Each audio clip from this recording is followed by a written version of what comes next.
Born and raised in the motherland, chasing a better life. Story of an immigrant. Concrete pastures. Concrete pastures.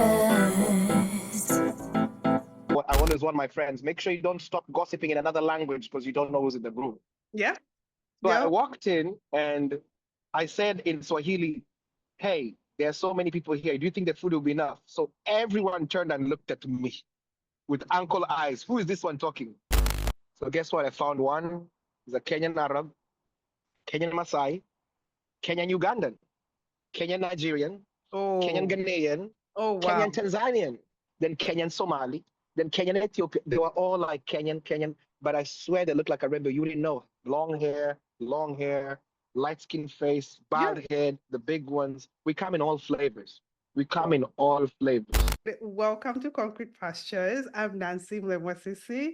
For those of you joining us for the first time, as you could see, our guest is vibrant, and this is a vibrant space dedicated to exploring journeys of our immigrants like the one we have today, who has moved to different countries in search of greener pastures. Here we dive into a rich tapestry of experiences, sharing insightful stories and vulnerable lessons we've learned along the way.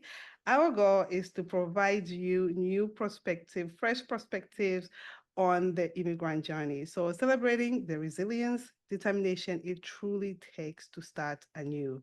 Believe me, it is hard and yet beautiful. Whether you are an immigrant or considering to move or simply just curious, come along on this journey with us and experience what it truly means to be an immigrant.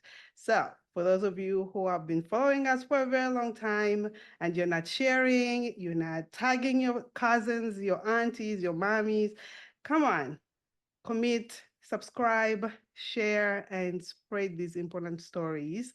Today, we have the amazing Dubai, aka Denis Maronga, sorry, Maronga. Maronga is an award-winning Kenyan-born creative director, stand-up comedian, podcaster, and founder and CEO of the Kicheko Project Foundation, building global culture connections from Seattle to Kenya and all over the world. I can tell you that. Welcome, brother. How are you? Thank you so much. Thank you so much. Sending you greetings from the sunshine. It's not a sunshine state, really. It's a rainy state, but today we have sunshine. Thank you. I'm greeting you from Seattle. Thank you again for having me. I've been waiting to be on this show for a minute. Thank you so much. Listen, I'm so excited. I've been looking forward to this, and it's been long in the making. The first time I met you in our group, I was just like, I don't think you met me. I met you there, and I was like, I want to have him on the Concrete Passions, but I was so new to the space. I really wanted to find myself in the space and what I was doing exactly before I invited certain people like yourself. And I was like, yeah, I think this was the time. Something just kept nudging me. And I know when God wants me to have somebody, he nudges me so many times that I can't ignore the calling. So for starters, we start from home. You are from Kenya. Yes, And yes. could you share your journey from, Nairobi becoming and then becoming the celebrated director and comedian? I was born in Nairobi, Kenya, back in the 1900s. I say 1900s so that you guys don't check out my social security.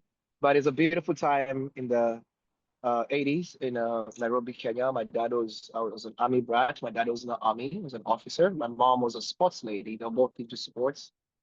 They came from the village. They were first, I can call them first trans immigrants within their country who left the village and came to the city. Hmm. Uh, they were both artists, lovers. They loved singing in church. So I grew up in Seventh Day Adventist. My mom was one of the deacons there, so you see why I'm supposed to love art by any means. My I mom led is a the Dorcas church. mother. Really awesome. My dad sang in the Oh. men's choir for a little bit. They used to make me go read the Bible up there. Sometimes the youth choir, and then I ended up in a boarding school, and that's where my creativity started sparking because I was more free. In the African household, if you're not doing the mainstream concrete careers, You're literally a failure, an outcast. You know what I'm saying? You better look for another family. Move out. You know, you Yeah. better be out there. So in the boarding school, I had all the freedom, all the time to explore other parts of myself other than like just the, you know, the formal education way, because we had sports, we had drama, and that's where my thing began in a school called St. Mary's, was social, all boys Catholic boarding school. So crazy, I went from SGA to Catholic, and that's when my renaissance began. So I did high school in Kenya. After high school, um, thank God my mother supported me a lot during that time. I joined an acting traveling group at Wow. 17, 18 years old. Since I'd already picked up a couple of words in high school, they thought I could do better to transition from high school uh, musicals to theater, like adaptations, like set books. You guys had set books in your country, like for literature, I'd be both lying. languages? We had drama. I know that we had drama, but Mhm. I'd be lying. I came to the city later in my life. So In your then life, I okay. went to boarding school like you. So I would be lying It if I wasn't there. No worries. So they had books like Chinua Achebe's book, Things Fall Apart. Mm, So they would use those as a yardstick to measure your literacy with literature, like how deep are you connected to explaining. That's the first time we knew how to write a paper, a mm. good paper about analyzing what the book is about. And a lot of these laureates, like the late Ngugi wa Thiong'o, the laureate who just died the other day, the Nobel Peace Prize winner, Wangari Maathai, and there's a lot of books from Tanzania, Ali Mazrui, uh, and I fell in love with literature because it's a lot of storytelling. Uh, Coming from a place where people could not speak very much. You know, Kenyans are not like Nigerians or Ghanaians. We are known to be more timid. Lately is when we have Mandamano and all these protests, but we were known to be very calm. Our president back then was not Ruto. Was a very mean president called Daniel Toroitich Arap Moi. If you raise your voice by one octave, it's over. You disappear. You end up somewhere in Lake Victoria and no one finds you. Oh wow. That is what they did to Lumumba, Ouko, and a lot of them. So around that generation, being able to speak was a gift. Being able to express yourself was a gift that we never knew. Mm, Let me put you in perspective. Let me put this in perspective. In 1990s, early 1990s, it was illegal for radio station. It was almost like a taboo to play our own Kenyan music on radio. It was easier for them to play Awilo Logomba on radio. It was easier for Kofi Olomide to tour the whole of Kenya. Actually, all state events were always run by either Congolese or South Africans. Like I remember one day, Kenya Army Band opened up for a girl, the late Brenda Fassie from Brenda South Africa. Fassie. Oh But wow. you would not get a Kenyan band. Kenyan band would still play Congolese music on Kenyan Day. On Jamhuri Day, they were playing Congolese I'm music. confused. Why was that? I cannot put my finger on it, but the reason why the relationship between Kenya and Congolese artists shifted is when one Congolese musician by the name of Kanda Bongoman one day borrowed the president's girlfriend who was working at the TV station. She was a TV Borrowed. anchor. I Uh, love uh, those uh, words. Her name was Catherine Kasavuli the late. God bless her heart. That is when the relationship shifted because now the president knew these artists are taking more than money. They can even take my family. So that is when the relationship shifted. But we started listening. It was very American. Everything was soul or reggae. And after like around 1999, 1998 is when they started forcing Kenyan music on Kenyan radio. There were the village radios, they could keep the traditional ones, but in the city, hip hop, dance, all that. So us artists coming up around that time, we came in as an act of rebellion.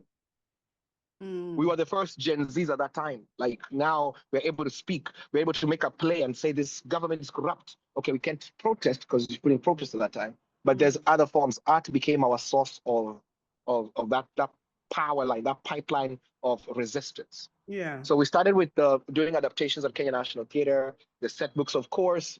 Um, we did at Goethe Institute, which is I think it's a German non-profit art-based studio in Kenya. It's been a while.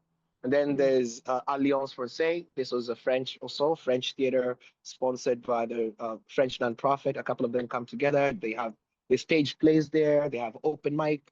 Everything they're doing in America is one they started doing it back there. Beatboxing, everything you see in New York on the streets, Queens, we were doing it then. The mm. graffiti, the clothes, whatever, the Oh wow. The fashion, how we're cooking graffiti. it, The the food, president all of it. allowed the graffiti. certain places. Like in Nairobi now, you'd go to Railway Club, or there are certain places you'd go to and you'd feel safe. Okay. And now there are also American expatriates who are back home. People have moved back from Europe back home.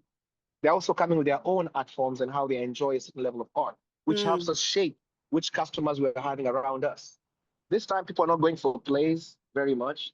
People are going for movies if you could afford it.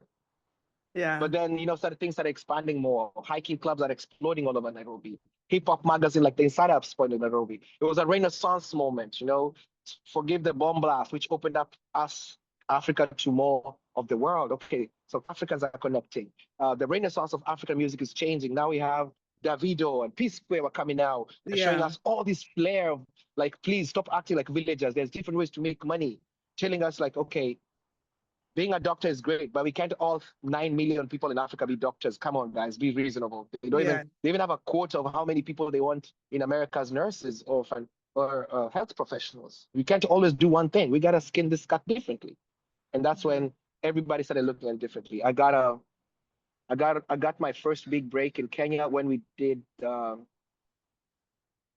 violence, those political violence during one of the presidential transition in 2007, and they stole elections from one of the presidents who was leading the country, and which led to two and three of the major tribals in Kenya, the Luo, the Kalenjin, and the Kikuyu, to slaughter each other all over the country. It was a very big mass thing.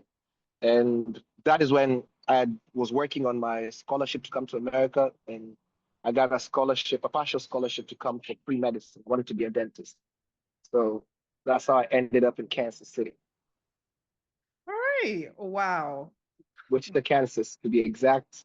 As an artist, it was very tough because I left my country when you're still unstable because you're worried about your family. Yes. I arrived in America in 2008 in spring. I fell sick on the plane. I had very bad pneumonia attack, so I almost lost my life in Amsterdam. Oh, So they wow. booked me there. Then they brought me steroids to America. Ended up in Wichita State University. Wichita State is like 2.5 hours away from Kansas City. That's where you did your pre-med program. Then you joined KU. That was the plan. But Wichita is when I landed. Again, immigrant life changed a lot. First time walking on snow was very funny. Burgers were tasting very funny. The chips are not tasting like the fries back home. Yes. The food tasted like it has sugar. Even water tastes like it has sugar. It was very different for me. Learning that you cannot slaughter the goat inside the dorms because, you're African, don't do these things. There are things called city limits. You have to buy food from other people. Otherwise, we need food and beverage license, to know that you cannot walk in with your tea inside a place that sells tea. Just Africanizing myself, learning and unlearning so much. Oh, my from goodness. from business to learn about racism. I didn't know racism. I just Oh, thought you we are all find out black. that you are black. I found out I was black. And as a matter Yeah. of fact, I remember somebody tell me, "You are very black." I said, "I know. You're black, I know." He said, "No blacks here." I said, "Then you leave because I'm here." I was not getting the whole nuance of it because I came from abundance. It wasn't bothering me. Yeah. When people in the small state would call us N-words, we were actually happy because I'm from Kenya where we glorified anything American. So the more somebody says, "Hey, you N-word," I said, "Yes, that is me." Yeah. Tell your friends you met me. Because I'm coming from watching Chris Rock back in Africa. You with me? True. Oh, my God. Oh, my I'm God. coming from watching Tyler Perry. I'm coming from No. Family Matters. I'm coming from Will No. Smith, the old Will Smith from what's it called? Miami, West Chris Valley. Rock? Chris Rock? No, Chris.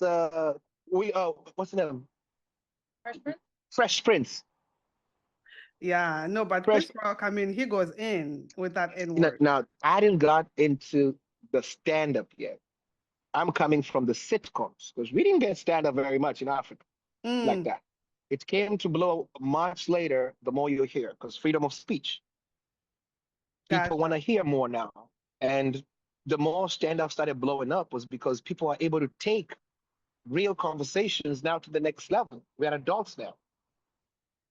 We are able to speak adult language. We're able to process stuff like adults without sugarcoating it, which messes up with our mental health. That's literally why I ended up in stand-up. Stand-up became this place where you can express yourself. Wait, did you ever complete your degree? as a dentist? I'm about to complete it now. No, but I'm not completing it in medicine. I'm completing it as a business. I went back to school after 17 years, like last year, I think. Yeah. I said that's one of my goals of coming to this country. You want I to got, finish what you started? yeah, I got thrown off a lot when I came here. My uncle Mm. was supposed to pay for my school, decided not to, African jealousy sometimes. Yeah, And ever since that time, I've been trying to get my Ferris wheel back to where it was supposed to be. So I go to art and I come back to my mission. I go do yeah. theater and I come back to my mission. I do music, producing, we do the films for Netflix, but I have a mission. It might not look like it's moving as fast as I want to, but my mission is to give my mama that degree I promised her, that hand, while she's still here. Beautiful, beautiful. So then you get to Kansas City and then you don't complete your degree. Where do you go from there? When I didn't complete my degree, was within 2 semesters, I was new. So the first semester, I was told to downgrade from the university to go to community college. I didn't know about that, Hmm. but people said it was affordable to go there. It's So I left. cheaper. I went to community Mhm. college. It's cheaper. So I went to Butler Community College and El Dorado Community College. The only predicament we had over there is, unfortunately, the school environment was not very friendly to all immigrants. Okay, some of us had to work 2, 3 jobs to get to class. Some of the classes are really far from the only jobs that allowed you to work, if you know what I'm saying. Yep. And the professors will be mean to us when we come in 1 minute late to class. And I mean 1 minute, not African minutes, like one Hmm. minute. Like they're Yeah. locking the door. You're submitting your paper. They try to frustrate you purposefully so that you submit it late, so it becomes your fault because you have 2 jobs. It was really tough for us. It wasn't easy. The student area, because citizenship was big then, so we didn't have leeway, like in terms of student loans. So uh, Yeah. very few of us came from non-corrupt families, so we didn't come with a lot of money because you're first generation, all of you, first generation to be on a plane, first generation to graduate high school, first Mm. generation to join college, and now you're here in a foreign country trying to figure stuff out with no guidance. So Wichita is not like New York. It's not an immigrant city. Wichita Yeah. is not like Dallas or Houston. So you're literally 5 people from your country, 5 or 6. Then there's other 5 people from other countries. There's other 5 people from other countries. And you're lucky if these 5 people come from the same neighborhood. So you have one really, really, really wealthy Kenyan, then one who doesn't even know she's Kenyan or he's Kenyan. So you're just left with 3. And of those 3, you only talk to 2 very much because the other one is not very smart because she doesn't do homework. It doesn't value education. So it was a very lonely time, very lonely. We didn't have African outlets. We didn't. If you wanted to eat African food, you had to try to drive either 3 hours to Kansas City or 5.5 hours to Dallas to enjoy ugali, to enjoy fufu, to enjoy nyama choma. See where Choma Festival came from now? You see my Yeah. roots of where it came Yeah. from? We just didn't feel proud to be Africans. We even called ourselves Jamaican. Remember, I used to make Jamaican music. I didn't even want to be African because I was not proud. I was not feeling like my people wanted to be seen or we are proud to be who we are. And that's why it's important right now when we're rewriting our story to include that because there might be kids going through what we went through. Listen, I can really relate, and there's so many people who can relate to how difficult it is to integrate, especially in the US, and then finding that space, finding yourself because you are in a new environment and then adjusting to this new environment. I remember going to community college. It was really tough because I was working and trying to pay for my school at the same time. And then on And top fees. of that, Mhm. the fees I'm charged as an international student Twice. Yep. twice the Mhm. other person, the people Correct. that, are citizens are paying. And then I Mhm. couldn't qualify for any benefits, even when I got my papers. Okay. That's how frustrated I was. Even when Yeah. I got my green card, I was so excited. I'm like, oh my God, finally. I go for financial aid, crossed out. I'm like, Yeah. why? So I was so frustrated. And I feel your frustration. And there's so many people around, Mhm. and anybody who is even like just first time integrating, we have all been there. And as you hear Dennis talking about it, it is real. It is real. It You're was not. it was tough. It was code switching because you're not pronouncing the right words. I'm like, I Oh, just came forget from the it. boat. I am 2 months old here. Yeah. It's tomato. It's tomato. Yeah. Tomato sauce, bro. What are you tripping? Like, I got A. Look at my English grades.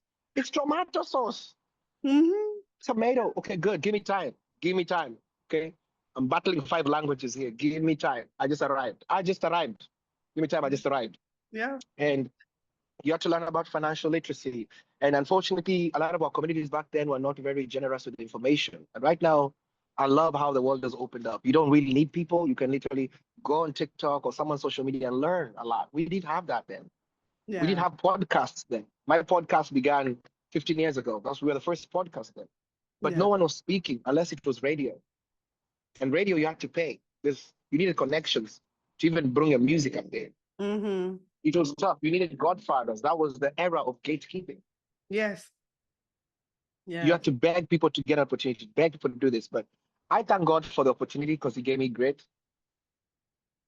He gave me a lot of grit. A lot of my friends, unfortunately, when they lost their statuses for not being in school full time, they got sent back to Africa. I kept Mm. on going. That's why I kept on, keeping myself in the status, working.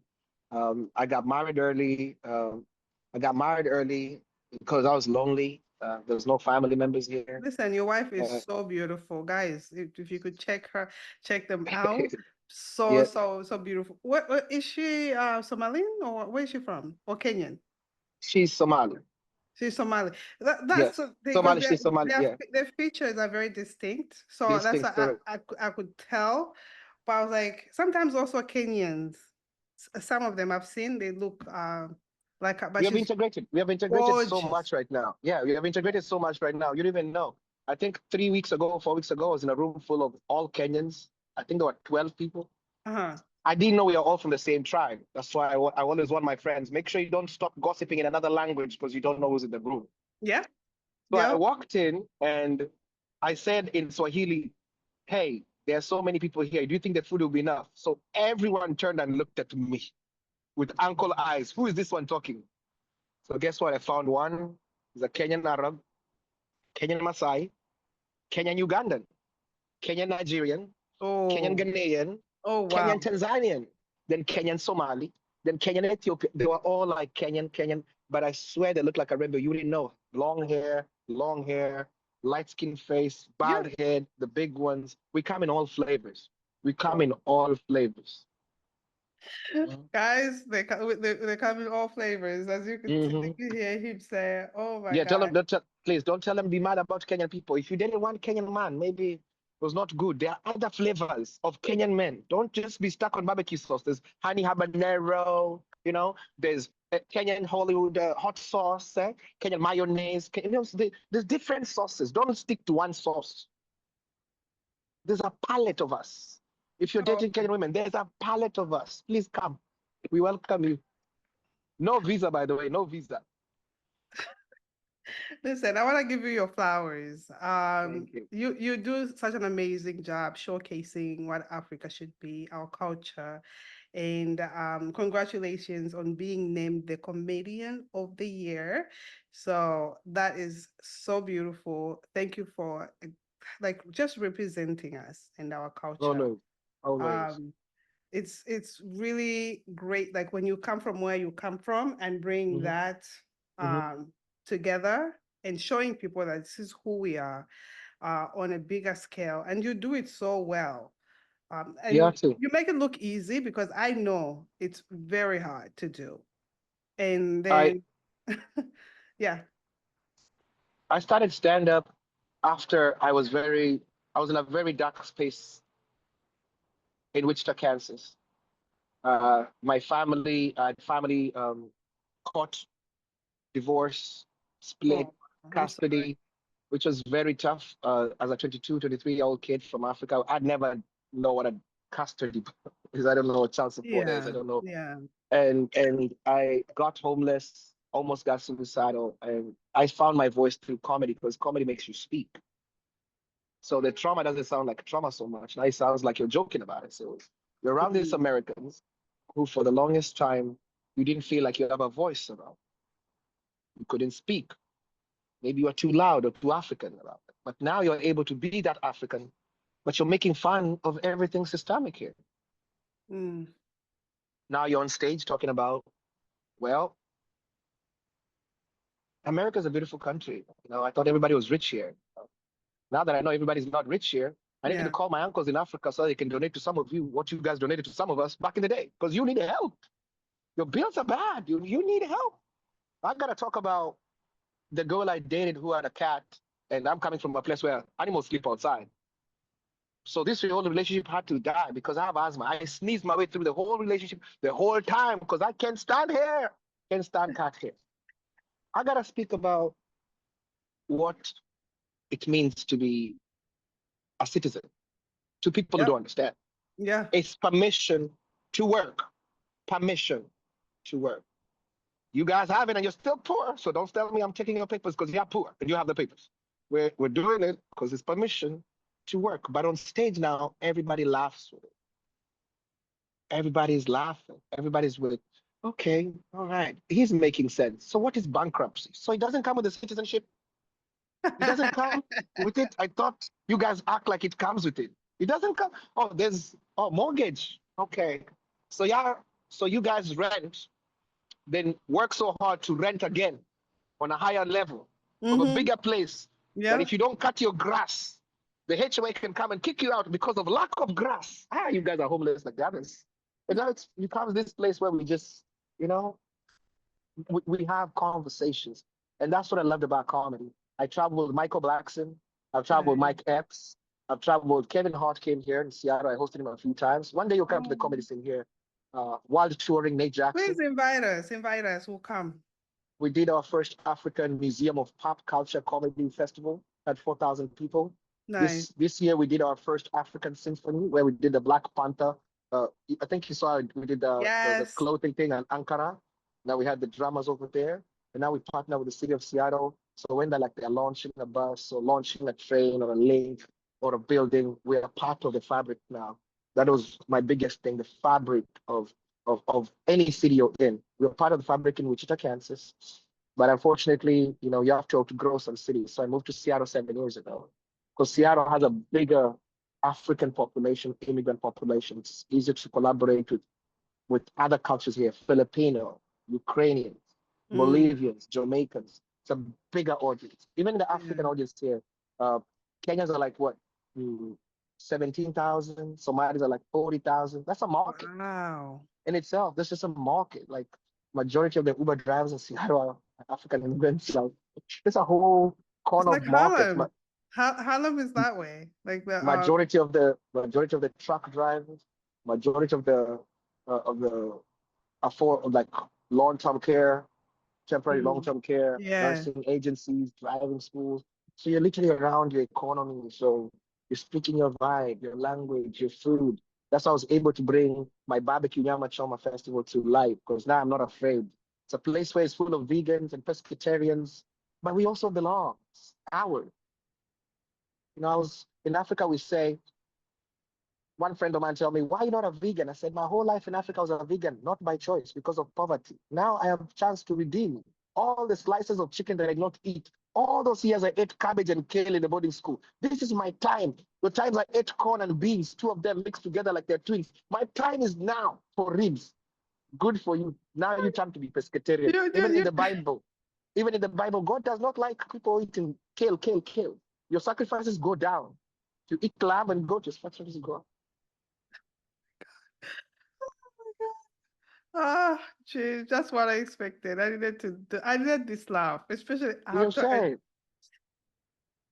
Hmm? I went to My, the school that you're describing. I ate the mm, same too, actually. I ate mm, beans and cabbage mhm. together, The and cabbage with together. with pap. Yeah, Mhm. yeah, yeah. Oh my God. Oh my God. So what has the My first. recognition done for you after, you've been recognized as, the comedian of the year, the best comedian of the year? How has that what has that done for you? I've had a few. I've had the Senegambia Award in New York. Oh yeah, you've And been recognized a lot, a lot. yeah, I had the African Achievement Awards. I had the one we worked with the video and Diamond Platinum. So it's good.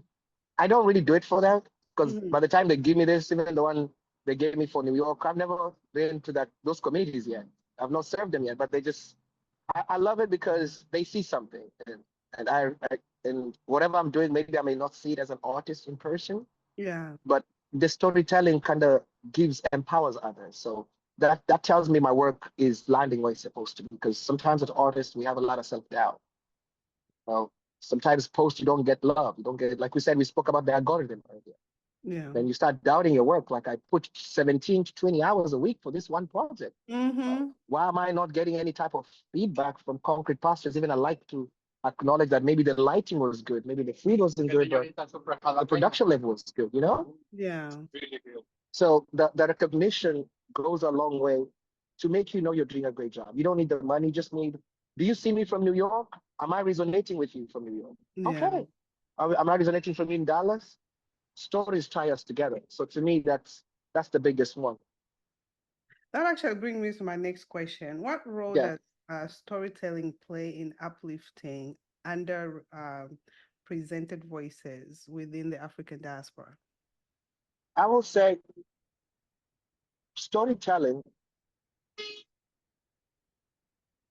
storytelling kind of like marionates our experiences to others. My story, I joke about how almost my first arrest or first ticket in America was because I killed a goat in the bathtub in the dorms and I didn't know about it. It was illegal. It was spring break of 2008. The dorms are called Witch Shocker, and they're right next to the library called the Ratigan. Is it Ratigan? The Ratigan Center was close by, right? And during spring break, I'm giving you a story so I can answer the Yeah. question. Yeah.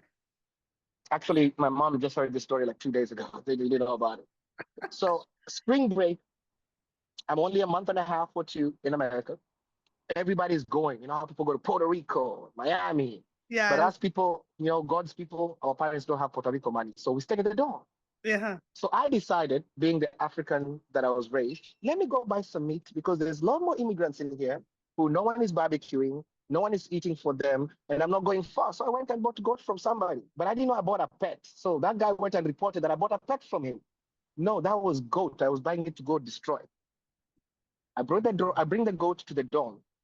We have those little flyers that we're giving people, like make sure you come to a party. My Yeah. apartment number was 702. It was on the 7th floor. Make sure you come 702. Today's a party. Today's a party.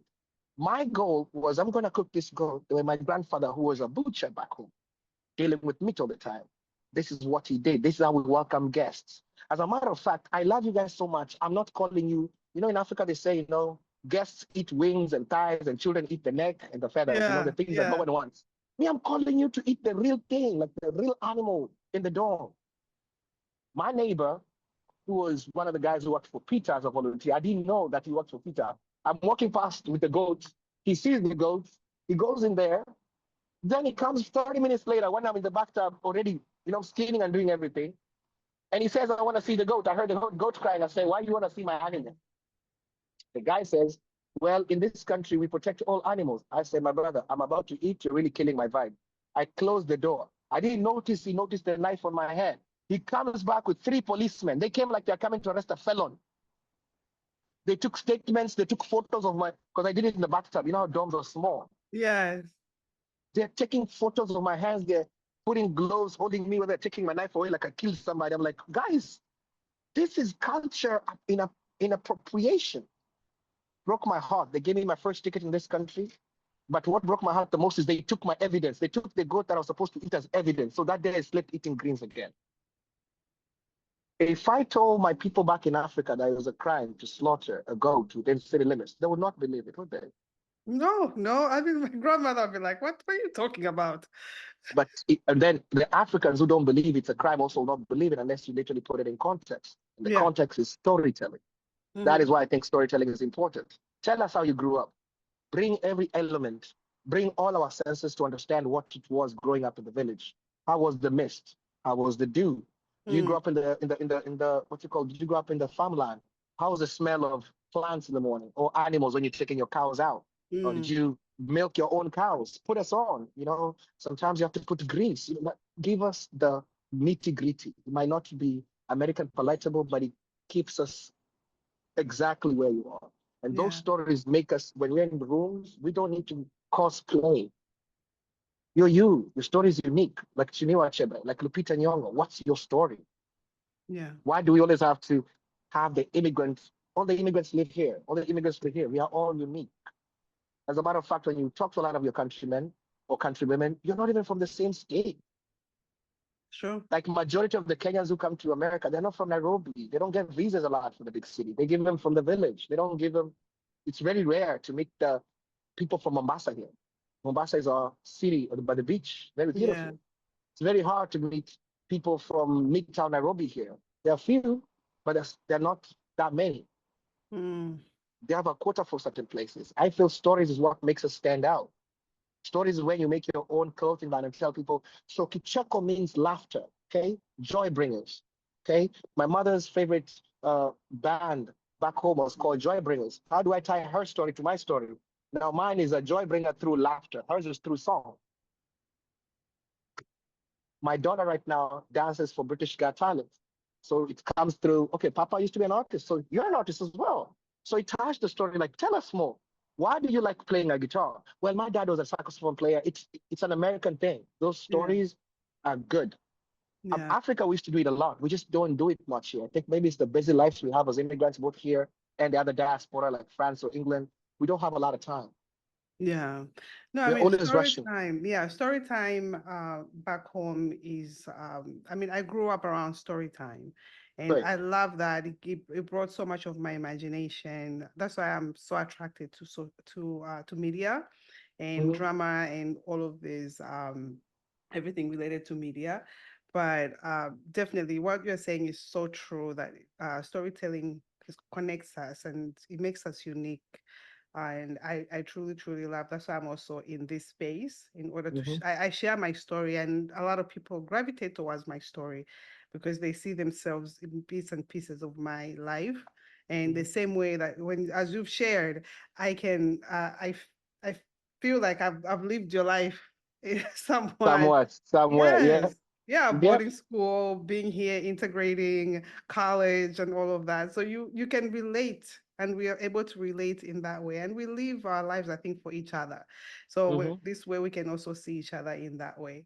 What are some And of the and challenges? uh, and Mhm, one more go thing ahead. to piggyback on that is speaking is a really good catalyst for a healthy mind state, which is good for your mental health. A lot of our people are coming from places that are very toxic and very unhealthy for conversation. When there's no conversation, there's no relationship, whether it's friendship, business, or marriage. There's no conversation. That means we're not hearing each other. And when we don't relate, we don't empathize, we never will have gratitude. So Mm, when you speak the stories, you tell people you lost a kid, I know how it feels. You lost a job, I know how it feels. You mm-hmm. haven't seen your friends in a while, I know how it feels. You're lonely, you work 3 jobs all the time, I know how it feels. You went back to school after all this time, I know how it feels. And that's what humanity is all about. Can Yeah. you relate? This uppity, we are all perfect. That's not how it is. No. Especially the older we get. Like we need people to share our mutual experiences. Go ahead. Yeah, no. So well said, really. Well said. We need to be authentic in the way we share our stories and Right, because people really go on our social medias and from just social media, they make up their own stories and putting in the gaps on whatever they cannot see that this is the right. life that this person lives. But it's not most of the times. We share the highlights of our lives. We do. And we all do it very well. It's very I don't even know. Like I mean, social media has destroyed it so much. It's good and somewhat destroys the way people see and um get stories from all of Mhm. us in a way. The world wants winners, so it's very hard for people to show up when they're doing losses. So it's good sometimes to be the guy who shows the losses as part of the wins. Well said. Yeah, true. What are some of the challenges you face in as a creative director, comedian, and overall? Like I how think have you been able to overcome those? the biggest one I think for me has been a struggle for support over the years. Mm, I think majority of the time has been right now we're established well, so there's more people, pipeline, more people in our community. But we came from a society that looks down on arts, despises arts, thinks that if you're not doing a particular, I'm saying, rigid type of career, you look like they're assuming you're either unambitious or unsmart. Mm. During the pandemic, the world stopped, and had creators or artists not made stuff for us on TikTok to laugh about, a lot of people would have been suicidal. So when the whole world stopped, everybody still depended on artists. Number two, not everybody wants the immigrant dream in this country. The more you stay here, the longer you stay here. Dynamics change that alter your vision of the American dream. True. It may be one emergency away from a healthcare scare, or just one divorce is enough to have you lose your house and start from zero. Yep. Or just something that happens in your career, like three of my friends that got laid off last week, perfectly good at their jobs, but they just don't want you anymore. All right. So you're when you're when you're going through this challenge, the community needs to understand this is normal. This happens in our storytelling lifestyle, in our arts lifestyle. We are not running away from reality. We're not pacifying it either. We are embracing it. Mm. Where are we? If, for example, me and my friends who are artists, when we started being artists, were told your work permits are not coming for the next 2 years, there's a delay in this. So you have 2 years to figure out how to feed yourself and still stay sane. You can work any job like any other immigrant, but you know what your purpose is. You know what your true calling is. And you decide my happiness will be better than me having elements of success around me that show people I am and I know I'm not. Yeah. Number three, there's nobody showing up for us but us first. So, for example, we're doing an African event, African festival. For us to sell this to other people that it's worth funding, we need to show up. It's I true. can't go to the city of Seattle and get a grant for a fufu or a Jollof Festival, and you guys don't come out. We True. have invested. We do this. We're doing it for you. You have to come out. Like otherwise, they'll think we don't deserve to be here. It's kind of like when you have kids, right? You take kids to school, Yeah. Have and to. you never speak at any PTA meeting. You're not vocal at anything. You're just a parent that sits at the back and spectates. Your kids are not going to wake up knowing that they are represented because you're not speaking. Mm-hmm. You're not showing you're there. You're not, and that's the whole aspect of we need to show up. We need to share our own stuff. There's no person coming to as a savior of Africa. It's us first. We vote for those presidents. It's us. Victim mentality, no. And one of the last ones I want to share too is this probably one of my biggest ones is this came from my people. There's a there's stereotypical um, versions of Africa that people want to respect. This is a boomer and millennial thing. Mm. This is what success looks like. This is what that guy looks like. Mm-hmm. Damn, in your podcast, because I wore a dress shirt. I didn't know if you like people in a t-shirt yourself, so I meet your threshold. That they think only people in suits make money. Yeah, my friend, that's a car salesman. He makes less than this guy. Uh-huh. Those little nuances, like, what are you saying? You think he's smarter because he's speaking slower? Those little nuances. We are Africans, but we're not a monolith. Just what I said about the Kenyans, we're not a monolith. That is not an African. What do you mean? He has long hair. He has long hair. You may be bald, but he's an African with long hair. He's an African driving motorcycles. They're there racing like Mel Hamilton. Have you seen the Formula One movie? They might not, it doesn't look like your side of success, but there are people here living like that. There are artists who design all this abstract painting for Seattle Art Museum. They're doing amazing things. They don't look like you, Yeah. but they're doing amazing things. Yeah. They're successful in their own ways. They don't have 50 rental homes in Africa, but they have a house with a pool in Seattle. You see, they may not like the Range Rover you're driving outside, but they prefer horse riding. Yeah. They may not like the African coupe bamba. This African music, no, they like jazz. That's also African music. Yeah. Symphony, that's also, just because you're not used to it doesn't mean it doesn't exist. Get used to more about your country that we can sell. There's beauty in all our countries, Zanzibar, Kenya, Tanzania. Whatever bad experiences we had there, we need to heal and then learn and find a way to package our stuff. Because when Americans talk about America, they don't mention the homeless people on Broadway right now in Times Square. It's They don't true. mention the homeless people here. You don't even see one picture. Every picture from America, we are posing next to a restaurant with tacos, right? And a margarita, right? On a boat. We should do the same thing about Africa. Yeah. I want Mandamano. I want to protest, but you don't see Americans posting Mandamano. They are posting Starbucks on July 4th and fireworks. We have to be the best salesman of ourselves. If we destroy our countries, who's going to fix it? Yeah. If we destroy our education system, who's going to fix it? Americans are not, definitely, not now. So it's up to us to see the superpower within us, to use our collective power of marketing instead of sending negative messages on WhatsApp, to send positive articles, positive newsletters.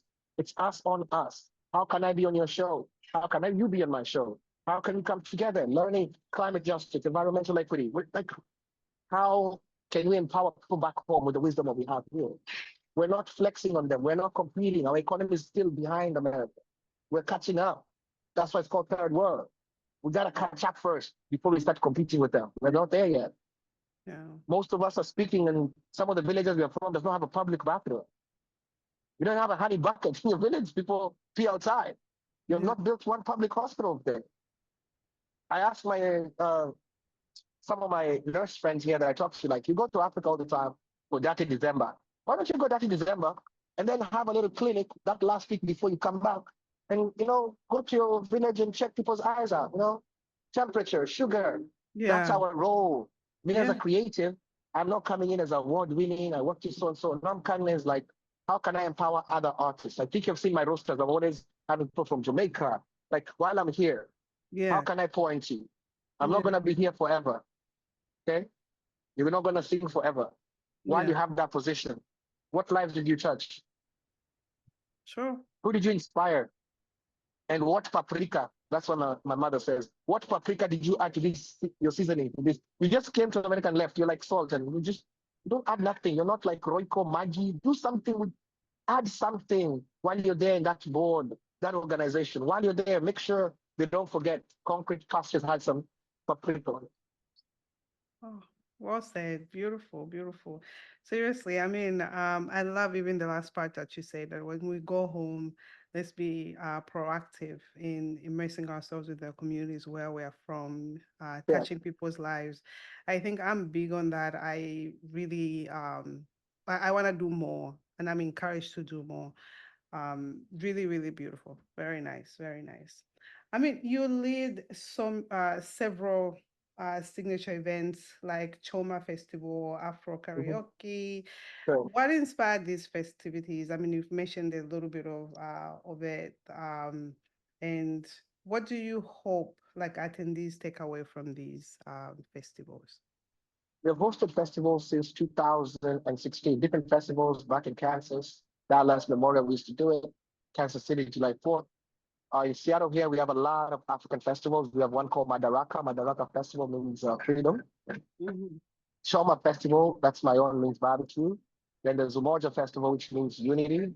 There's the Lao Festival. Then there's different festivals of different Congolese integration, Ethiopian integration, all those people. So my festival came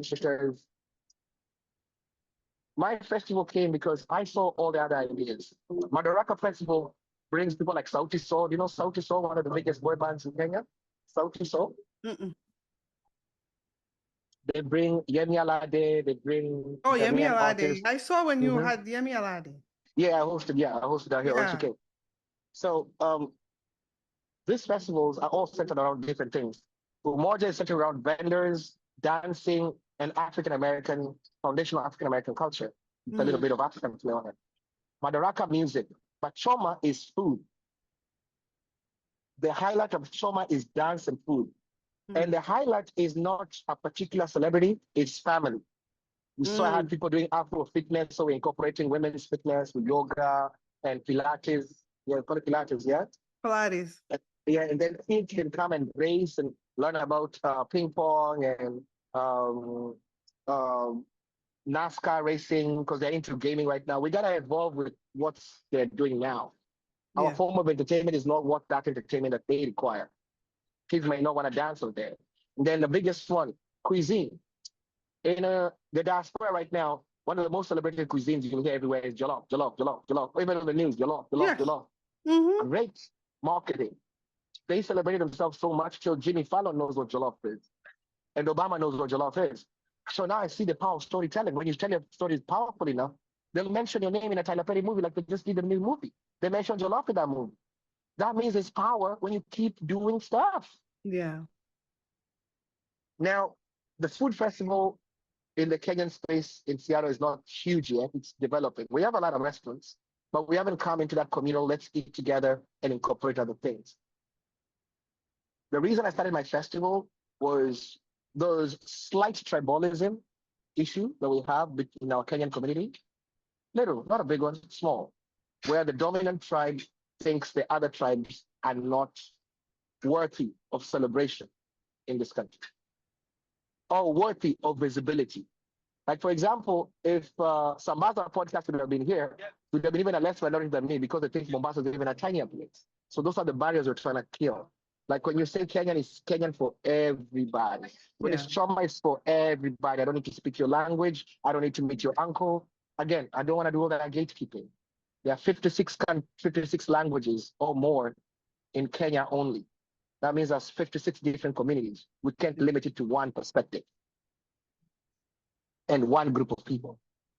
That's why I opened it up. And I work with the guys who are doing suya from Ghana and Cameroon, the Jollof guys from Ghana and Nigeria, the ladies making injera and more from Ethiopia and Eritrea.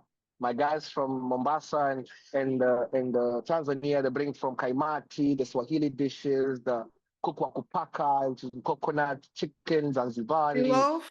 South African jerk chicken from Jamaica, banana plantains from Uganda. So to me, I feel like it's a big plate, so you're not limited. Yeah.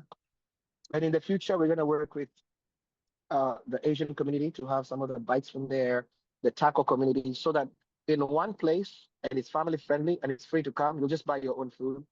You're literally like bite of New York, like New York Food Week or something. Yeah. But I'm gonna have it one day, yeah. Yeah, And please. hopefully Yeah, next, can you bring it to New York? We I need it in will. New York. New York is We- too busy for me, sir. You guys have too many lions there. It'd be too much. Listen, I'm sure, listen, you've done it there for so many years, and I'm sure we can back you up when you come here. We can Yeah, I've organize been there. something. I've been there. I've not been there for barbecue. I just did a comedy show there at Apollo back in the day, Oh, like nice. 5 years ago. Yeah, yeah. New York is good. It's really busy. It's giving Nairobi. Yeah, Yeah, no, it's very busy. Oh, Nairobi is this busy? not as big, but busy. Yes, that buzz from 4 in the morning. Yes, that's Nairobi. Oh, wow. That's good. Yeah. So you've mentioned a little bit of mental health awareness in the way you've been talking and how we should take care of ourselves. Mhm. How significant is that to focus on that? Especially, I want to take it to the male side because I'm African male, and this is something that a lot of African men don't talk about. Uh, Women were more vocal a little bit compared to the men. I just want your opinion on this. One reason that men don't open up much about it is because I think, based on my experience, once you try to speak and you're dismissed, or you grew up being dismissed, your parents were dismissing you, elders thought you were a child. The older you're getting, you're still being dismissed because your ideas are not good enough. Let's plan your life for you. So Mm, your whole growing up, you've never been allowed to speak on your presence, speak on your goals. You've always somebody spoken for you. In some communities, men even don't get to pick their own wives, or even women pick their own husbands, yes, it's true. because they're not even allowed. They've taken your power. They've demasculated you. Yeah, Emily, sorry, demasculation. demasculate, Yeah, I think so. emasculate. Yeah, They're guys, emasculated. English is our second language, so yeah. Please forgive us. Yeah, Yeah, emasculated. Now move from there, leave that country to another country where you're settling. Now you've been uprooted. Now you're starting over to build a mm, community. And now, suppose you didn't end up in a flyover state like I was. Suppose you ended up in New York. mm-hmm. You still have to fight for yourself because New York is, you can't be soft, you can't be timid, That'll you be gotta tough. stand up for yourself. So now every time you're speaking, it's almost like you're trying to defend yourself. It's always that way. Maybe you get into pockets of relationships, or you get into a job place where your coworkers are always on you, so you're always on guard. You're not really speaking. We're speaking to make a statement so like it was documented that you said this. It's not like you're actually communicating. You're Yeah. growing up with a lot of mistrust. You're also into the networking space, whether it's friendship or dating. The people you're meeting, you can't tell them everything. You're still working on your trauma with being dismissed. So you don't. Somebody asks you, tell me about Uganda. You can describe 3 lines. You don't know what to be proud of in Uganda. Mm. You've never been made to feel like you're proud of anything. You have your sisters complaining African men are not romantic. They don't know. They never saw their mother and their father even walking next to each other. My mom and dad were social distancing from 1984. My dad was walking up there before COVID, and my mom was walking back here. Have you not seen those African couples? Mhm. I feel like I am walking next to you. I'm literally beating trauma. I'm unlearning something by standing here. Give me time.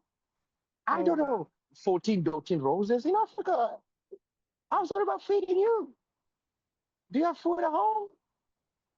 I don't know about the taste of wine you wanted or ice cream. I'm learning. I just got here. So that patience with people who are learning, like you said, it's a new language to us, should be mhm. extended to this men. Because a lot of them in these suicidal places, June was men's mental health. Majority of the suicide from men. You Yeah. think that's a coincidence? There are people right now who woke up, and the way the country's set up, which I'm all for it, because for the longest time women's rights were denied in Africa. But there are also men who are being punished for things they didn't do. They're being taken advantage of in London, where they're bringing people from Africa. They get there, then they're told somebody can call home services and you get kicked out. They don't investigate you. You're losing your whole house. Where do they go? It takes 5.5 times the effort of a man reporting VAWA, which is Violence Against Women Act, to even get custody of his kids than it takes a lady. Oh, It takes wow. 5.5 times. So these are two people are abused, but one person has to overprove that they're a good father for their kids, that they can take care of their house. So you see clearly your immigrant brothers are working against the current. It's not set up for their success. The system is not giving them patience enough to process this. It's a trauma thing, process it quickly. Process it quickly. I know some friends who have never even gone home the last 5 to 7 years for even funerals of people they love. You know, some people have not gone home since they lost their parents or Oh, their yeah. brothers. No, I And know. and One of and they my, have to process that. And they have to yeah, one of my and good you friends, and I knew his mom. It's the saddest thing ever. and we women, I applaud you. The older you get, there's some camaraderie. I even told my people the other day, like growing up, I used to see like my mother would be in a church with a group of women. They go eat together, they do stuff Hmm. together, Yeah. and then they end up even buying property together in the same circles, right? Women Yeah. groups. Men don't have a lot of that. Maybe it's embedded in us to always compete because we grew up being told you have to be number one. So I can't really build with you because my whole antennas told me you're my competition. Hmm. I just need to report to you. So think of this. There are a lot of men who don't think there are safe spaces in the world for them. They also feel that they're always loved and only conditionally, like based on what they do. Mm-hmm. There's no love, like you said, Chris Rock. There's no love, so there's no mental space for them. So they end up in a bar. They drink as much. They get into hypersexuality and all the things you think they're doing. It's because there's no safe space. Think about it. Is he an alcoholic or he can't come home because the home is not a safe space? Does he not like working or does he go to a place where he's executing at his level best? Hmm. He's expected to be a man here and a man back home. You know, black tax. Yep. They don't get enough vacations because they're told your purpose in this life is to pay school fees for your siblings and your relatives and take care of your mom and build a house in a village that you don't really need. You could really use an Airbnb. You don't need to prove to no strangers you left back there that you're stable. You don't. These societal bars and expectations of people is what compromises the mental health. That's Mhm. why the mental mindful connections. I started this one with a bunch of good friends of mine, guys. It was only supposed to be men. It's called Boys to Men.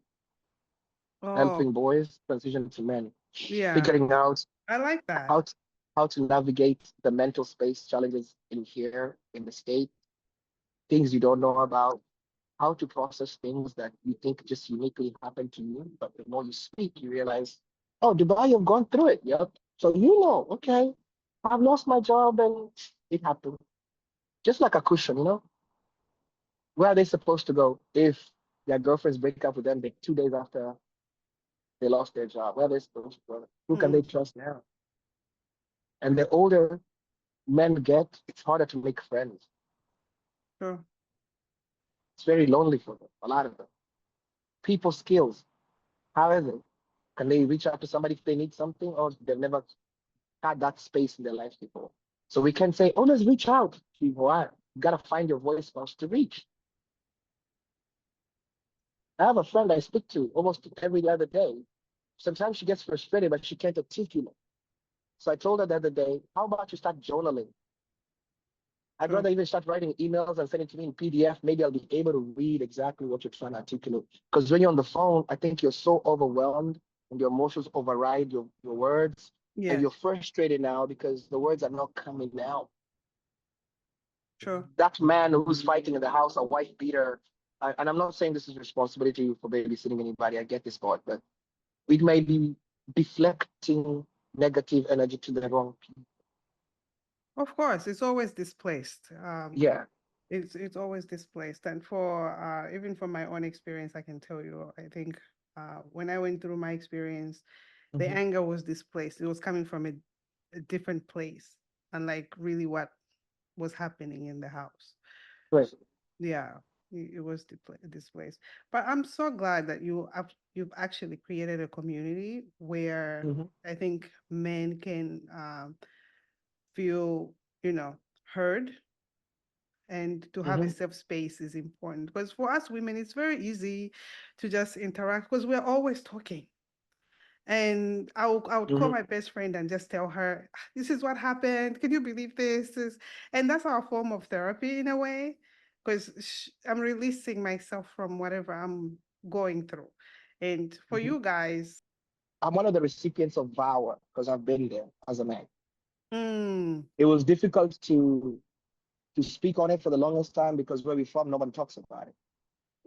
If your I'm spouse is carrying sorry. guns in the Oh, house, wow. your spouse is carrying guns in the house. There are different forms of VAWA, and the more you understand it better, a lot of men will be able to use it for them as well.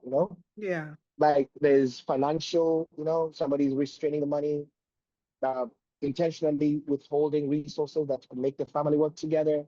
That does something to your psyche, especially when you know cops won't protect you. There's women who weaponize the police. There's this men Yes. weaponize the system, weaponize a lot just because they don't want to let it go or just their bullies in itself.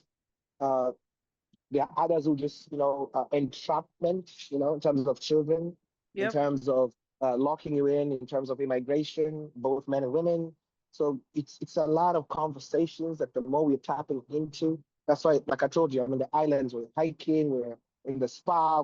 This is part of those activities that are not around the vices that us as Africans can start tapping into. Uh, your wellness, connecting with God, nature, Yeah. saying whether you're religious or not, it crosses through religion. But just a place where we're doing like activity, we're having sandwiches, and we're speaking.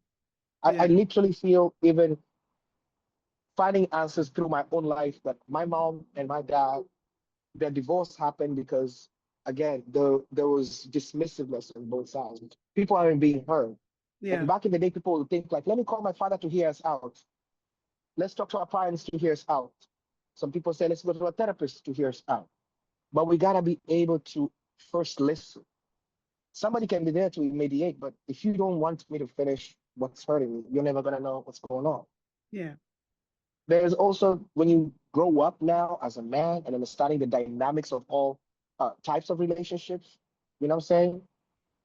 The bottleneck topic here is a lot of people in this country are not compatible based on how the system is. We're paying bills together. Sure. Okay, where we came from, like my friend Ali says, we grew up seeing our parents have dinner together every day. You saw your kids every day. Mm-hmm. You didn't see your spouse 2 times a week because you had 4 jobs. You saw your spouse. Your spouse was not away, maybe serving the country in the army or on what's it called, or on a nursing, an assignment as an agency somewhere. Yeah. Was not driving trucks for 6 months. The dynamics of a lot of the careers we have in the country also contributes towards the wearing down of relationships and mental health of people. We 100%. gotta acknowledge that part. That is not the man's fault. And men also gotta sit back and realize the way the system is set up is not for me to succeed 200%. I gotta wiggle. Even when I'm wrong, I gotta be the person using my inner voice so they don't put me out of Starbucks and think I'm the aggressor. Yeah. When people overlook me, like today when I was at the store and somebody tried to cut my brother, I came earlier, but I have to play down so I keep the overall peace. Mm-hmm. Especially with how you've seen the George Floyd and everything that has happened in this country in the last few Oh, months. yeah. You don't want to lose your life over very little things. Yeah. So our whole space with mindful connections and mental health is where is my reaction? Is what's happening warranting my reaction? And how much reaction am I supposed to react to? Mm-hmm. Life, what am I supposed, how am I supposed to process this? And if I need to process this, do I need to just take a little break away so I can step away from this situation? Mm. What are my triggers? Where's my safe space? Yeah. All that. Just working with different people to understand those elements. Because you can just go to a park by yourself, sister. Go pray. Go to the lake. Here we have water in Seattle. Oh, right there in the park. What's that park called in Brooklyn? I Central forgot it. Park. Central Park. Just find a way, new hobbies. Like, you want to keep a pet around you. What do you want to do? Like, those are why I discovered art. When my life in America was not going on straight and narrow the way I wanted to, no matter how hard I worked and I kept fighting the system. My first love was the first thing I actually liked, which is art, which I did back when I was 17. Yeah. It has rejuvenated me and revitalized me to give me much energy. What is it? You like to play games? You like to write a book? I'm writing a book right now for my daughter. It's called Tales of a Forgotten Father. This narration of everything that she has missed with, timestamps of, hey, we missed this birthday, but that's something I like. I'll be Wow. going to Barnes and Noble and saying it's there. It's a piece of me that she'll enjoy forever. Find Yeah. something that will still make you feel important in the world, that will still give you purpose Yeah. and connect you with other people on their journey, on their purpose. And I swear your mental health will be a healthier space. You can tell by one weekend I can go to seven to 10 events in 3 days.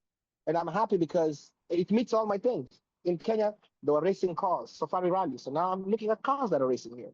So my childhood is rejuvenated.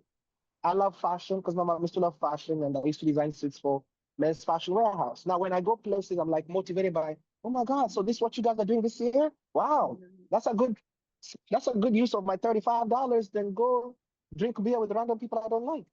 I will Yeah. be there. Okay, today we're gonna watch that movie, the new movie, the Formula One movie with Damson Idris, the African immigrant who is one of the first ones to be put in that type of film before, the Formula One films. Oh, wow. I'm excited about that. All these new things, like new concepts, are exciting to me, and you gotta surround yourself with light. Yeah. Oh, Yeah, listen, I can talk to you forever. I still have I know, but more questions for you. Um, I mean, you are the host of your own podcast. How did that come about? I mean, you're doing so much. I haven't done the podcast this year. I took a little break. I've been doing it for 7.5 years now in Seattle, but in which I did it for 5 years. So total like around 12, 13 years. Why I started it was because it was something funny, not really funny. It was not friendly. When we used to make music, I used to go to the radio station and present our Swahili music to them, Yes. and they would not play it because it was not It was not palatable to them. allowed. Yeah. But it's so funny because the people who were fighting me were looking like me. Mm. So we took it to Fox News, and we were the first African presenters of Fox News back in 2009. We sang in Swahili on Fox Prime, like in the morning. And then 4 years later, they invited us back again. We performed again. 3 years later after that, they invited us back again, but this time now it was more relaxed. We went there to talk about our fashion and how we were incorporating African prints and suits to Yeah. move it up. But after that last interview, I realized that we're knocking so many doors that they don't want to hear us. So you're going to an interview, they say we have 15 minutes. They don't tell you, they don't let you tell the story. They're rushing you. Okay, you're here, Dubai. Okay, okay. So where are they going to find you today? No, I want to speak. I have so much to say. Yeah. Hmm? I have so much to say. I have so many things I have so many things to share with the world. Yeah. And I want to share those things. You Mm-hmm. can't stop me from sharing those things. And people want to speak for an hour. So guess what? That is when my Creative Hustle podcast started. At Yeah. first, it used to be called the General Mutombo Uncut. The General Mutombo Uncut means I was very raw. I was like the Chris Rock raw. I don't think you were ready for me then, but I know people like Sambaza were ready. I was very deep on topics. I think it was also a right time because it was the whole Black Lives Matter pandemic. People are angry, so Gotcha. nobody wanted you to sugarcoat. People wanted you to speak on what's happening Yeah. in the community. But then again, remember, we're still around people, so you also have to work with the skins and not be tone deaf. So you can't be Mm-hmm. always, you're gonna scare people away. So I Yeah. moved it to the Creative Hustle podcast show. Now, Creative Hustle was just me having a lot of creative people, uh, people in the tech space, because I was getting into program management for Bill and Melinda Gates and Microsoft. So these guys can come on my platform, doctors, medical professionals can come on my platform and speak about what they're good at, what Yeah. they're passionate about. Mm-hmm. Before I used to invite people, like how you invite people, and then you ask for interviews. Then I got to the point of like, nah, what are you excited about? Just talk about it. I don't care if it's wig, doing eyelashes. I remember there was a go-go dancer, there's a mechanic, there's a person who owned a pirate, there's a person who had a pet boa constrictor, has just talked about sleeping with snakes, like just all these interesting things, just like, okay. I became Steve Harvey. It became very light. Just Yeah. tell me what you're interested in. Hairdressers. And what happened is I loved what it did to me because it opened me to a whole group of people, whole Mm. group of networking without you always leading, Yes. always gatekeeping and micromanaging conversation. I learned how to listen better. Yeah. Saying I met so many people. We made time at night. We're just laughing. The guy from the street. It just humbled and opened up my window a little more. And then now we pivoted. So a lot of the artists I'm working right now were literally part of the vision from 7 years ago, Choma Festival and the other festivals. Mm. Um, I am pivoting now because I want it to be a whole radio now of North Seattle. And Wow. this radio will be called North City Pulse, where I will introduce people to African music. Okay. Mm-hmm. I'll have a radio show where people come and perform with a whole studio set up in the background, like Tiny Desk. You know how Tiny Desk is set up. Nice. Very So nice. somebody will come who's an artist, will talk about his album, what went around his album, why it was important for his album. Or Yeah. if you're launching a business, you can come do it there. But I want it to be more intentional in form of like, instead of having everybody this time, I want to focus on North City. This is not Seattle. I've been spreading myself too thin by throwing my net too wide. I want to narrow it a little bit. It makes sense? Yeah. No, it makes sense. I mean, and also there's different versions of us. So Right. different chapters you've done so much. And then as you grow, I mean, you have a wife, you have a child, and then you want to put it all Narrow it down. together. It's like I've learned Correct. so much, and this is what works in this chapter of my life. And Exactly. That's what I whatever you want to do. did before, it worked, and you Mm-hmm. were able to spread your wings in that way. And then Mm-hmm. now, it's different. So looking ahead, the future for Yeah. you. Mm-hmm. Um, so what aspirations do you still have for Kicheko Project in the next few years? We Kicheko in the next few years, number one, I'm going to partner with some educators because I want to have more educational programs on my show. We're Mm, going to apply for some few grants and partner with some high schoolers, college students, see what services we can offer them as a transition from college to the workforce. So you have like the director of operations at Microsoft down here who may partner with us to help us find interns right after our graduation to get their money right before they graduate, guys, move to Sports. Seattle. You students, if you're hearing, move to Seattle Yep. because it's Mm-hmm. very hard. That is Mm-hmm. super important. That's very, very hard to do because people Mm-hmm. graduate, they stay 1 year without getting a job. Because Mm-hmm. when you're applying for these jobs, they're like, "Do you have experience?" And you're a Yep. college Yep. And you have no student. experience. Like, I how looked can at you? I told my cousins, you're not working for me. You're interning right now. I know you're in Kenya, but you're working for an American company. Make sure you put that down. Yeah. You're not playing. You're working for the whole registered company. Don't make sure you don't put that down. I want to partner with people who are into financial literacy, which is very important in our community, especially how people do not grow up with good money skills. Some of them.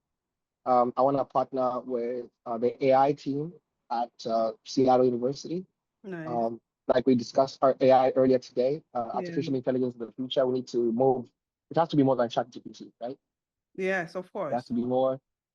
We are also partnering with sports equity. There are people who are trying to partner for FIFA next year. FIFA is coming to Seattle 2026. So to Oh, see if we have, they're also playing in Seattle.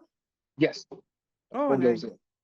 Yeah, so we're gonna see if we can partner and incorporate sports, art, music, educational programs, and financial literacy together, and climate justice. Climate justice. That's where I'm in right now. I'm one Mm, of the I'm one of the community leaders in Seattle, so I'm into politics as well. I campaigned for a lot of the politicians you've seen before. So I nice. want to use my leverage from the politics to have them support and have them get a view of our mission.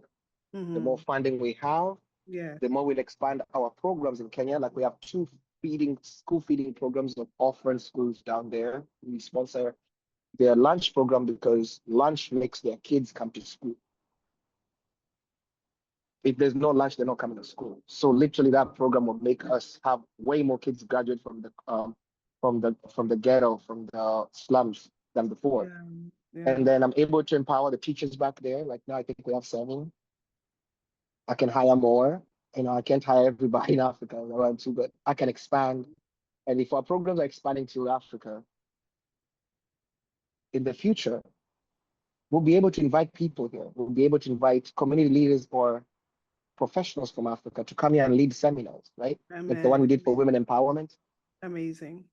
I don't have all the wisdom, but I do know in the power of collaboration, and I'm really good at working with people. So all I need to know is in part of our leadership training was learn to delegate Yeah. and learn to collaborate.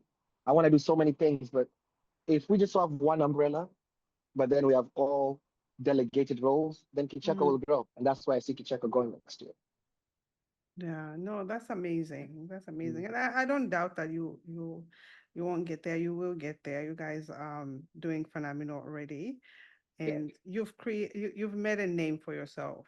And your community knows you. It's now just widespread Mm. internationally, which I hope for you guys. Really. Thank you. I appreciate it. Thank you so Um, much. is there a particular message you want us to take away from Yes, yes, yes, yes, yes, yes. Particular message is build bridges, build bridges. There's power in community, there's power in bridges. I came from East Africa, and a lot of the people who have held me, supported me, pushed me, have not looked like me, have not been from my country. My best Mm, friends from Cameroon, uh, my wife again is from Somalia, my friends are from the islands here. There's power in learning how to build community with people outside your community. There's beauty in it. Your people are great, everybody's great, but don't lock yourself out of opportunities because of stereotypes. yeah. There's so much to eat out here. Learn. If you have to learn a new language, if you have to learn a new food. Yesterday I ate crab. Yesterday I ate crab for the first time. This guy was scared of the eyes. I said, I have to learn this today. I've been eating tilapia my whole life. I have to move up with the people. And Yes. it was delicious. It was great. We had the brisket they made was amazing. The beans they made, but what it was, it mac and cheese. It was great. The Yeah. community of people was great. We tried new flavors of was it like coconut water, passionate coconut water? It's refreshing. Try out, meet new people, expand your palate. Okay, Yes. try new music, like tune your ears to new sound. Watch films you've never had before. I don't care if the film is from another country with subtitles. I just feel like there's so much to explore in this country, and we can't cheat ourselves. Build bridges is what we do in Kicheko. We believe in building bridges. We believe in non-discriminatory practices. We believe every human deserves a right to win, progress, and grow and build. So if you're out there and you want to support us, our website is www.kichekoproject.com. Any form of support, we are, grassroots funded, so we don't have big government contracts like that. You can buy merchandise. You can tell them where to follow me on Instagram. I think our thing is there, Kicheko Project. We see all our works. Just one simple share, one simple message, one simple gift. We do accept employee matching programs, end of the year matching programs, like just if you want to put your hard-earned dollars to work that is tangible, to deliverables that you actually see. And we literally have the time because I don't, sister, me, I don't play, but deliverables are deliverables. Yeah. Our work is visible. Help us. Those clinics you want to do in Africa, those professionals are here. If they can make it to Africa, but we can provide funding for maybe book their hotel for them, so that way they can do their work. Why not? Yeah. If I can fly in somebody here to help the women conference and the women here 2-day seminar or something, and we can all put it together. It's us. There's no savior coming from some other country to land his eyes on us, on our project. It's us. Our pride depends on us. Our kids are looking up to us. And like you said, again, those mental health things for the men I told you about, all those dismissed people, please know your voice is still there. It was dismissed, but it's still there. You just have to find it. Yeah. You just have to find it. Find yourself. Go to the gym. Find something about yourself. Go eat chapati. What's your favorite meal, sis? What do you eat? What do you like eating? I just had fish. Fish is my Fish. favorite. Yeah. Fish, like tilapia? No, I don't eat tilapia anymore. I eat branzine. Branzine. See? Fancy. Sister is good. You have garnish on it? Scallions. Listen, Yeah. I put paprika, some garlic on it, put it in the air fryer. We're good to go. That's what I'm saying. It's quick. Find that joy. Find those old movies that you My used to like. Find Italian yourself. landlord is the one who introduced me to it. It's more tastier than tilapia. Try it, I know. branzino. I know. Branzino. We're going to get Branzino. Yes. Branzino. Okay. But thank you so much. That's all I had to say. Tell them to follow me. Follow them back. Let's support each other. There's a podcast out there. Invite me. I'll talk about what you want me to talk about. We're good. We're good. When I get Listen, back on air in a month, you're going to be my guest too. I just want to make sure my system is set. I want to book one spot where people can come and sit. Then I don't have to record 20 other places, Just yeah, one spot. yeah, Everything set up. I can literally walk in, switch on the light, and I'm on. yes, Very convenient. Yeah. yeah. No, listen, it's been an honor again, guys. The Joy Bringer is here, and it's definitely been an honor. Thank you for taking time out. You are on your vacation. This means so much to You're actually welcome. even come out and continue to share your story in the way that you've done. It's so Yeah. inspirational. I truly, truly appreciate you. We'll have all of your contact, your contact in the show notes, so people can just click away and follow, support, and support, because what you're doing is super important to our community. And I encourage anybody listening, watching to us, please support. It's tangible. Everything is tangible. What they are doing is tangible. You can go on their space and see what they are doing. Yes. Please come. Yeah. Oh, thank you so much.